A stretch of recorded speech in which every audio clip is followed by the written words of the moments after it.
следобед продължава. Всяка вечер най-гледано телевизионно шоу започва и завършва с танца на следващите ни гости, а съвсем скоро предстои да ги видим и в новата им роля на жури в проекта Магаданс предизвикателството. Кого ще предизвикват и провокират и с кого ще танцуват 11-те балерини в шоуто на Слави от тази вечер ще разберем от самите тях след малко в нашото студио. Те искат да танцуват. Те обичат предизвикателствата. Но кои от тях наистина ще впечатлят момичетата от Магаданс? Гледайте на 4, 5 и 6 март от 22:30 изборът на партньори. И на 7 март, четвъртък от 20 часа изпълнението на първата задача Магаданс предизвикателството. Само в шоуто на Слави. Здравейте, добре дошли, момичета. Забелязайте как обърках 11, защото никога не ми се е случвало да казвам 11 балерин на куп, нали? Толкова си впечатлен, че да, всяка лапса си правиш. по 2, по 3 съм казвал. Така ли, че знаем, че започвате до вечера всички и очакваме, разбира се, с нетърпение. С какво ще ни почнете, така да се каже? Разказвайте. Ами до вечера стартират всъщност кастингите, които ще бъдат 3 дни, понеделник, вторник и сряда. А в четвъртък всъщност ще стартираме с първата ни задача, която ще бъде в 8 вечерта.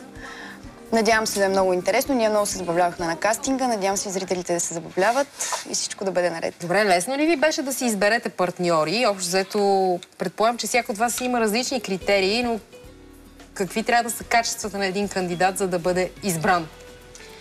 Ами, ние търсихме, освен основните качества, които трябва да има всеки танцор, нали, като музикалност, координация, опит все пак, защото ще се излиза в предаване. А тоест не говорим за аматьори, които те първа ще... Ами на кастинга имаше и професионалисти, и аматьори, но ние търсихме така и някаква харизма да намериме в партньорите, които си избираме. Могат да се превъплъщават в различни роли. Предполагам, че ти в тази част се справиш много добре. Кое е необходимо да се свърши? Не, защото аз съм готова. Сашо, аз ще стискам палци много силно. Аз в четвъртък съм, нали? На задачата. Или да не объркваме зрителите. Добре. И всъщност, да, аматьори и професионалисти. Ами да, и в крайна сметка всяка си избра това, което на нея и хареса и това, което всяка една по-отделно търси. Личен избор, но нали, основните неща абсолютно всички танцори трябва да ги притежават. Добре, вие сега като сте се жени, аз веднага бих решила, че мъжете ще имат предимство. В смисъл от кандидатите имам преди, така ли е? Или жените имат реален шанс да участват в предизвикателството? Има от всичко общо взето. Т.е. партнирате си с партнираме с жени, с дами, с мъже. Обжето с всичко. А всяка една ще си има твърд партньор, с който ще я гледаме през цялото шоу? Или ще... И какви ще са... Това означава, че който му се е паднал жена, си кара с жена до края. Който му се е паднал, това. Няма мърдане. Паднало се, нали, вие си ги избирате. Всяка една е решила за себе си, примерно този. Ами гледайте, ще ви бъде интересно. Не е точно така. Не е така? Не. Не може да изведете всичко. Слави се е намесил нещо. Слави. А Слави танцува ли той с някой от вас в шоуто? Става просто. Танцува с всички. Добре, а какви ще са кръговете най-общо от това, който може да издадете? Сега ще гледаме в началото кои са хората, които реално успяват да се включат. След това какво следва? Може би ще има кръгове. За нас също изненада какво ще има. В различни стилове мислиме, че ще са задачите. Предизвикателството, да. Колкото за зрителите, толкова и за нас. И големия въпрос е, евентуално някой ден, като излъчите, т.е. не евентуално, това със сигурно ще се случи, въпросът е кога, не знам, победителя, той какво ще получи? Какво получава победител? Ето това е. За да знае, Сашо, да се старае ли много? Да, има ли смисъл в тази работа? Или просто е така?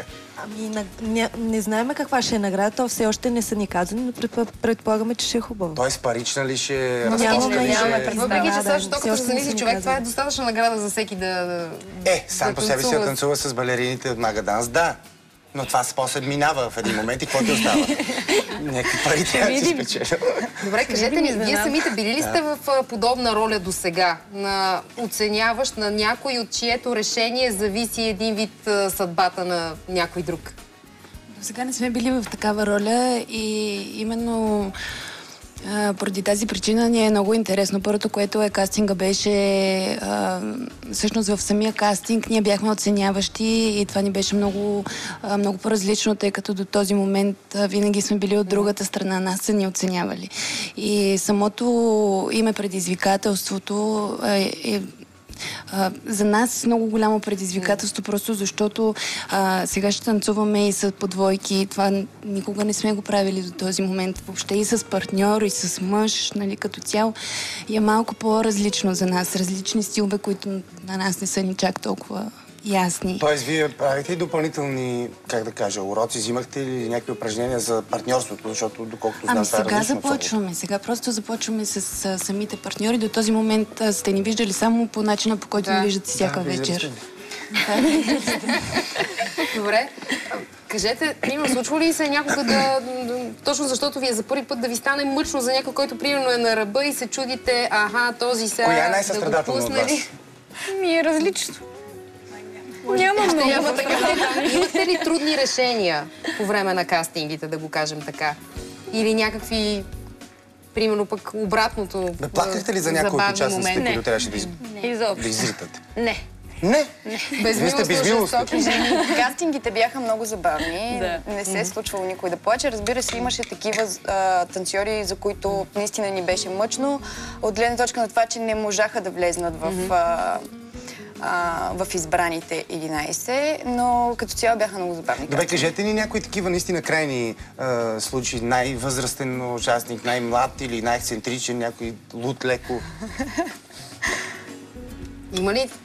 Ето, има явно, дава се микрофона, се подава. Най-млада участничка имаше на 15 години едно момиче, което си беше май Детенце гордел. Да. И най-възрастен може би към 40. 40, това ли е най-възрастен? По-възрастен да беше. Не. Прескочиха ли първата бариера или не казвате? 15 годишно момиче и 40 годишни прескочиха. Бяха ли да влязат в шоуто? Гледате, ще разберете. Добре, Всичко това е гледането, любопитно. така ли? Всичко е гледането до вечер. Всъщност тази вечер започва, така че няма да чакате много. А имаше ли някакви особени спорове, разногласия между вас за конкретни участници? Или вие сте стиковани? Ние много сме стиковали. Тоест нямате крайни наистина интересно е в едно толкова многочислено жури. Как се взимат решенията? Единодушно ли ги взимате с мнозинство? Или как?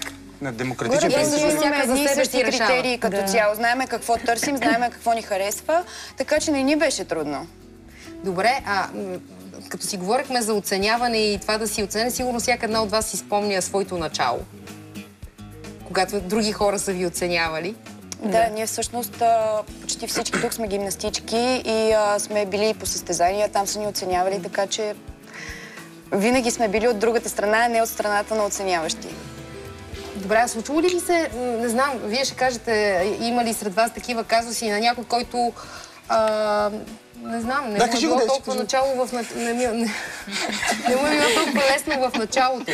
Защото има хора с късмет и хора, които не са с кой знае какъв късмет. Има ли сте, примерно, трудни такива моменти, когато всяка една от вас е стартирала и общо взето нейният път напред е зависел от решението на други хора? Всеки има трудни моменти. Общо взето, то е спорт. Всяка не искам да кажа с зъби с ногти да се дърпат, защото на някои хора им се случва просто по-естествено. Някои са драпали повече, други по-малко. Добре, а в момента всяка една от вас с опита, който има, по колко време на ден танцувате? Колко време посвещавате на това да се поддържате в форма? Различно е по принцип на който колкото му е необходимо, но по принцип по 3-4 часа на ден. Всеки ден по 3-4 часа сте заедно. Даже... На мене според вас, вие откъде да ме знаете, но все пак, колко ли ще ми трябва, за да мога поне да вляза в предизвикателството? 10 минути. Ти си бърз, да. 10 минути? Бърз. Аз не съм добре на хореографията. много в актьорското майсто. Да, но аз не съм добре на хореографията. Тук трябва ли хората да могат? Да, нарцистично ще заложа явно. А тук наистина участниците трябва ли на хореографията да обърнат внимание, т.е. да помнят наистина хореография? Има ли го това като изискване? Разбира се, да. Тук вече не, защото аз познавам... всеки да си прави каквото си иска. Тук вече играем по двойки и всъщност трябва да сме еднакви и това журито ще го оценява. Колкото по-еднакви са самите партньори заедно, толкова по-висока оценка ще получат. Ето виждаш, да си, значи все пак имам някакъв шанс. Момичета, много ви благодарим за това гостуване. Днес, утре, нали, понеделник, вторник и сряда. Ще гледаме, четвъртък е първите задачи. Първата задача, да. Която е важна. Нямам търпение да продължаваме нататък. Сега тук се загасят камерите и аз да целувам 11 ръце, за да